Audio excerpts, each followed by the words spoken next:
फलों का बादशाह आम अब सिर्फ गर्मियों में नहीं बल्कि सर्दियों में भी खाने को मिलेगा। पूरा साल आम खा सकते हैं। 10 साल से इसके ऊपर वर्क कर रहा था। ये एक ही आम के ऊपर 4 तरह की वैरायटी है मेरे पास। इस एक पौधे से लाखों बना सकते हैं। इन्होंने किस तरह से सर्दियों में जो है वो आम पैदा कर लिए हैं, आइए इनसे गुफ्तगू करते हैं और जानते हैं। अस्सलाम वालेकुम। वालेकुम सलाम। क्या नाम है सर आपका? मेरा नाम राव मजहर इस्लाम है और आम पैदा करने वाली ज़ात तो अल्लाह की ज़ात है। अल्लाह ताला ने हमें शऊर दिया तो हमने इसके ऊपर एक्सपेरिमेंट किया। तो हम एक्सपेरिमेंट करने के बाद इस नतीजे पे पहुंच गए कि हम जब सब्जियां गैर मौसमी में खा सकते हैं तो फ्रूट क्यों नहीं खा सकते। तो लिहाजा इस पे एक्सपेरिमेंट करने के बाद हम पूरा साल अल्हम्दुलिल्लाह आम खा सकते हैं। इस नतीजे पे पहुंच चुके हैं। ये मैं 10 साल से इसके ऊपर वर्क कर रहा था और तकरीबन 3 साल से मैं पूरा साल आम खाते हैं हम लोग और अपने दोस्तों को भी खिलाते हैं। तो ये एक्सपेरिमेंट जो आपने किया, इस पे कितना वक्त लगा और वो एक्सपेरिमेंट जो कामयाब कितने टाइम में हुआ? इसमें देखिए लगा रहता हूँ। ये मेरे पास तकरीबन 10 साल से लगा हुआ है आम। अच्छा। और मैंने इसके ऊपर तजर्बा किए हैं कोई 4 साल से। इसमें आम की ना थोड़ी सी एक जैसे कहते हैं ना कि हैबिट समझ लें या कुछ भी समझ लें। आम एक साल बहुत ज़्यादा फल आता है और एक साल कम आता है। तो इस तरीके से लेकिन इसके ऊपर माशाल्लाह फल लगा ही रहता है। लेकिन वो कम ज़्यादा इस पर भी ऐसे ही होता है, लेकिन फल लगा रहता है।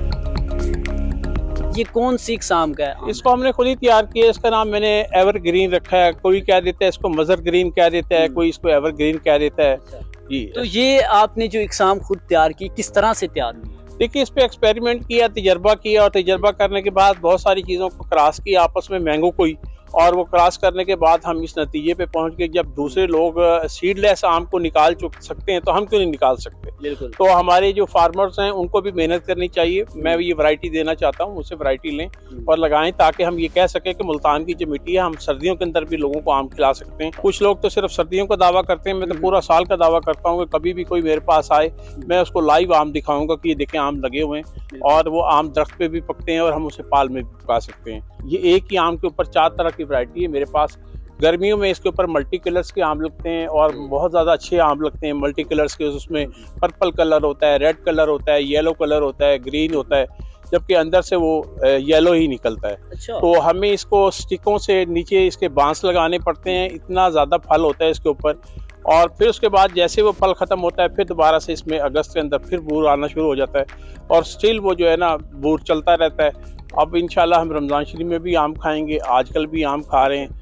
अच्छा, आम तौर पे जो गर्मियों का आम है तो उसका जायका और सर्दियों के आम में कोई डिफरेंट है जायका? इसका जायका बहुत अच्छा है और खुशबू भी बहुत अच्छी है और बहुत ही मज़ेदार जायका सर्दियों का भी।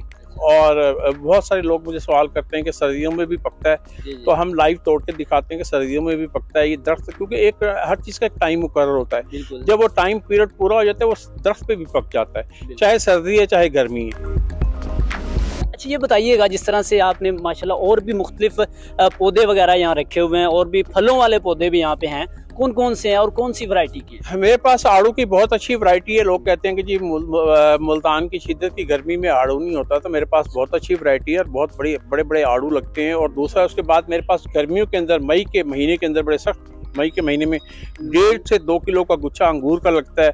सीडलेस अंगूर है, बहुत ही ज़्यादा मीठा होता है।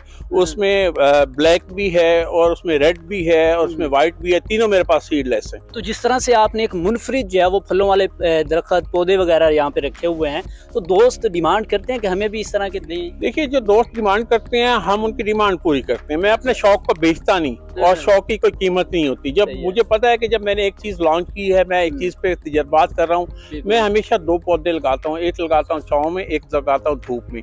मुझसे जो भी दोस्त मांगता है मैं उनको बिल्कुल देता हूँ।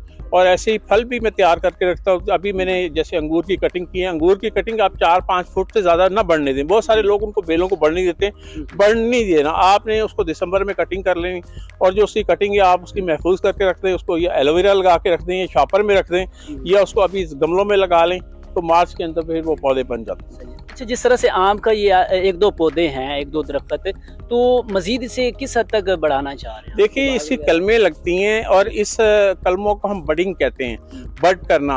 अब इसी से हम लाखों पौधे बना सकते हैं। वो कोई नहीं, मैंने एक्सपेरिमेंट के लिए एक बना के दिखाया है, तो हम इस एक पौधे से लाखों बना सकते हैं। इसकी जो कटिंग है वो काट के वो हम एयर लेयरिंग भी कहते हैं, उसको हम दरख्त के ऊपर ही कलम लगा देते हैं और कलम लगाने के बाद उसके ऊपर शापर लगा देते हैं और वो फिर जो है ना हम फरवरी में लगाएंगे तो जाके मार्च के अंदर वो फपोड़ा मार देगा और वो पौधा बन जाता है। सही, ठीक हो गया। मतलब कि सर्दियों में हलवे के साथ साथ आप आम भी जो है वो ले सकते हैं। मीठे आम भी इंशाल्लाह खा सकते हैं आज।